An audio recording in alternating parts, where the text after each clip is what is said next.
మెదక్ వెళ్దాం. మెదక్లో మా ప్రతినిధి సునీల్ మనకు అందుబాటులో ఉన్నారు. సంగారెడ్డి జిల్లాపై ఫోకస్ చేసినటువంటి బీజేపీ నేతలు నారాయణ ఖేడ్ అలాగే సంగారెడ్డి ఆందోళనలో బలమైన నేతలు దింపేందుకు ప్లాన్ చేస్తున్నారు. అలాగే ఇంకొకటి బీఆర్ఎస్ కాంగ్రెస్ ఢీకొట్టే నాయకుడిపై కూడా అధిష్టానం కసరత్తులు చేస్తున్నటువంటి పరిస్థితి కనిపిస్తుంది. ఇప్పటికే దరఖాస్తు చేసుకున్నటువంటి ఆశావాహులు ఈ నేపథ్యంలో దరఖాస్తుల స్వీకరణ ప్రక్రియ కూడా ముగిసినటువంటి పరిస్థితి కనిపిస్తుంది. అభ్యర్థుల దరఖాస్తు పత్రాలను బీజేపీ నాయకత్వం పరిశీలిస్తుంది. ఇందులో ఎవరు దరఖాస్తులు చేసుకున్నారు, దీనిపై పూర్తి అప్డేట్స్ అందిస్తారు. సునీల్ చెప్పండి. సంగారెడ్డి జిల్లాలో బీజేపీ నాయకులు బీజేపీ రాష్ట్ర జాతీయ నేతలు ప్రత్యేక దృష్టి పెట్టారని చెప్పవచ్చు. అయితే ఇప్పటికే సంగారెడ్డి, అందోల్, జహీరాబాద్, నారాయణఖేడ్ నియోజకవర్గాలకు సంబంధించి ఆశావాహులు సంగారెడ్డి నుంచి మనం చూసుకున్నట్లయితే రాజేశ్వరరావు దేశపాండే నియోజకవర్గ ఇన్ఛార్జ్ గా కూడా ఉన్నారు గత 5 ఏళ్లుగా. మరోవైపు ఓదేలు మాణిక్రావు, అదేవిధంగా ఇటీవల బీఆర్ఎస్ నుంచి బీజేపీలో చేరినటువంటి పులిమామిడి రాజు, వీరందరూ కూడా దరఖాస్తు చేసుకున్న టికెట్ కోసం. మరోవైపు మనం జైరాబాద్ లో చూసుకున్నట్లయితే మాజీ ఉప ముఖ్యమంత్రి దామోదర్ రాజనరసింహ సోదరుడు రామచంద్ర రాజనరసింహ, అదేవిధంగా అక్కడ ఉన్నటువంటి స్థానిక మహిళా నేతలు సహా మరో ఇద్దరు కూడా దరఖాస్తు చేసుకున్నటువంటి పరిస్థితి ఉంది. అదేవిధంగా అందులో చూసుకున్నట్లయితే మాజీ మంత్రి సినీ హాస్య నటుడు బాబుమోహన్ తో సహా మాజీ జిల్లా పరిషత్ చైర్పర్సన్ బాలయ్య, అదేవిధంగా నారాయణఖేడ్ లో చూసుకున్నట్లయితే మాజీ ఎమ్మెల్యే విజయపాల్ రెడ్డితో పాటు రాష్ట్ర అధికార ప్రతినిధిగా ఉన్నటువంటి సంగప్ప కూడా దరఖాస్తు చేస్తున్నటువంటి పరిస్థితి. అయితే రాష్ట్ర జాతీయ స్థాయి నాయకులు మాత్రం ఒకటే సర్వే చేస్తున్నటువంటి పరిస్థితి. ఒక విధమైనటువంటి వారు అంతర్గతంగా కూడా పూర్తి స్థాయిలో సర్వేలు నిర్వహిస్తున్నారు. ఎందుకంటే సంగారెడ్డి జిల్లాలో బీఆర్ఎస్ పార్టీతో పాటు కాంగ్రెస్ పార్టీ కూడా బలంగా ఉంది.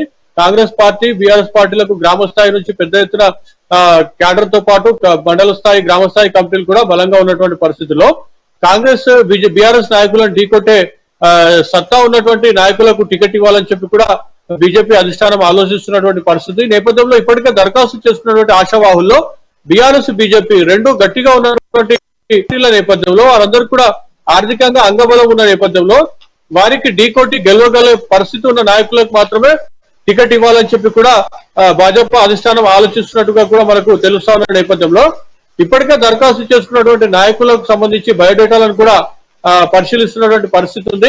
వీరందరికీ కాకుండా ఇప్పుడు నియోజకవర్గం ముఖ్య నాయకులు ఎవరు దరఖాస్తు చేసుకున్నారో వారు బీఆర్ఎస్ కాంగ్రెస్ నాయకులను ఢీకొట్టే సత్తా లేని కారణంగా ఉంటే అక్కడ అభ్యర్థుల కొత్త వారిని కూడా నియమించే పరిస్థితి ఉంటుంది. అంటే దరఖాస్తు చేసుకున్న నాయకులతో పాటు దరఖాస్తు చేసుకున్న నాయకులను కూడా బలంగా ఉన్న నాయకులకు కూడా టికెట్ ఇచ్చే అవకాశాలు ఉన్నాయని చెప్పి మనకు సమాచారం అవుతుంది. మరోవైపు ఇతర పార్టీల నుంచి అంటే బీఆర్ఎస్ లో ఉన్న అసమ్మతులు కానివ్వండి, కాంగ్రెస్ లో ఉన్న అసమ్మతులు, వారందరూ కూడా టికెట్ రాని అభ్యర్థులు ఎవరైనా పార్టీలోకి వస్తారా అని చెప్పి కూడా వేచి చూసే ధోరణిలో కూడా బీజేపీ అధిష్టానం ఉందని చెప్పి కూడా సమాచారం అవుతుంది. మొత్తానికి బీజేపీ రాష్ట్ర అధిష్టానం జాతీయ చేస్తున్నటువంటి కొత్త అంశంతో పరిశీలిస్తున్నటువంటి కొత్త అంశం ద్వారా ఇప్పటికే దరఖాస్తు చేసుకున్నటువంటి ఆశావాహుల్లో కొత్త టెన్షన్ మొదలైందని కూడా మనం చెప్పవచ్చు. అంటే ఆశావాహులు ఎవరైతే దరఖాస్తులు చేసుకున్నారు, మీరు చెప్పినట్లు బాబు మోహన్ కానీ వీళ్ళందరూ కూడా చాలా ప్రధానంగా చూసుకుంటే వీళ్ళు ఎవరికి ఎక్కువ అవకాశాలు ఉన్నాయి, ఎవరు ప్రజల్లోకి వెళ్లేందుకు ఎలాంటి కార్యక్రమాలతో వెళ్తున్నారు ప్రధానంగా? కొందరు నాయకులు అయితే ఇప్పటికే నియోజకవర్గాల్లో వాళ్ళు కార్యక్రమాలు చేస్తున్నారు, కార్యక్రమాలు కూడా చురుగ్గా పాల్గొన్నప్పటికీ కొందరు నాయకులు మాత్రము టికెట్ వచ్చాక చూద్దాంలే అనే ధోరణిలో కూడా ఉన్నారని చెప్పి ఇప్పటికే జిల్లా స్థాయి నుంచి ఒక నివేదిక రాష్ట్ర స్థాయికి వెళ్ళిందని కూడా మనకు సమాచారం అందుతుంది. అయితే మొత్తానికైతే ఆశావాహుల్లో మాత్రం కొత్త టెన్షన్ మొదలైంది. కొందరు మాత్రం టికెట్ వచ్చాక పార్టీ గురించి ఆలోచిద్దామని చెప్పి కూడా కేవలం దాకే పరిమితం అయ్యారు. కొందరు మాత్రం గత 6 నెలలుగా గత సంవత్సర కాలంగా కూడా నియోజకవర్గాలకు పరిమితం అయ్యారు. హైదరాబాద్ నుంచి మకాం మార్చి కూడా నియోజకవర్గంలో ఉంటూ వారు పనిచేస్తున్నటువంటి పరిస్థితులు కూడా జిల్లాలో కనిపిస్తున్నాయి. రైట్. ఇంకోటి సునీల్, ప్రధానంగా ఇంకోటి చూసుకుంటే అంటే బీఆర్ఎస్ పార్టీకి సంబంధించి కానీ కాంగ్రెస్ పార్టీకి సంబంధించి దరఖాస్తుల స్వీకరణ అనేది ఈసారి కొత్తగా ప్రవేశపెట్టింది బీజేపీకి సంబంధించి. అంటే ముందు నుంచి కూడా ఉన్నటువంటి సిట్టింగులకి ఇస్తామని చెప్పి బీఆర్ఎస్ ఇచ్చినటువంటి పరిస్థితి, తర్వాత కాంగ్రెస్ పార్టీ కర్ణాటకలో ఉన్నటువంటి ఫార్ములాను తీసుకొచ్చింది.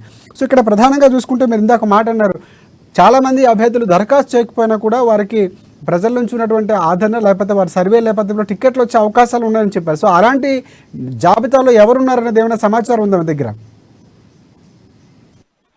అంటే జిల్లాలో ఒక 2 నియోజకవర్గాలకు సంబంధించి అయితే కొంత మార్పు ఉంటుందని చెప్పి కూడా మనకు సమాచారం అందుతున్నటువంటి పరిస్థితి ఉంది. అయితే కొందరు నాయకులు మాత్రం కేవలం టికెట్ వచ్చాక పనిచేద్దాం అనే ధోరణిలో ఉన్న నేపథ్యంలో వారందరికీ వారి జాబితాను పెంచారు జిల్లా స్థాయి నాయకులు. అదేవిధంగా వారందరికీ కూడా రాష్ట్ర స్థాయి నాయకులకు నివేదిక అందించారు. మరోవైపు బీఆర్ఎస్ లో చూసుకున్నట్లయితే సంగారెడ్డి నుంచి టికెట్ ఆశిస్తున్నటువంటి పులిమామిడి రాజుకు టికెట్ రాకపోవడంతో ఆయన పార్టీ మారారు. అయితే ఆయన కూడా కీలకంగా ఉన్నారు. అయితే పార్టీకి సంబంధించి ఆయనకు టికెట్ వస్తుందా లేదా అని చెప్పి కూడా వేచి చూసే ధోరణిలో ఇంకొంతమంది ఉన్నారని చెప్పి కూడా భావించవచ్చు.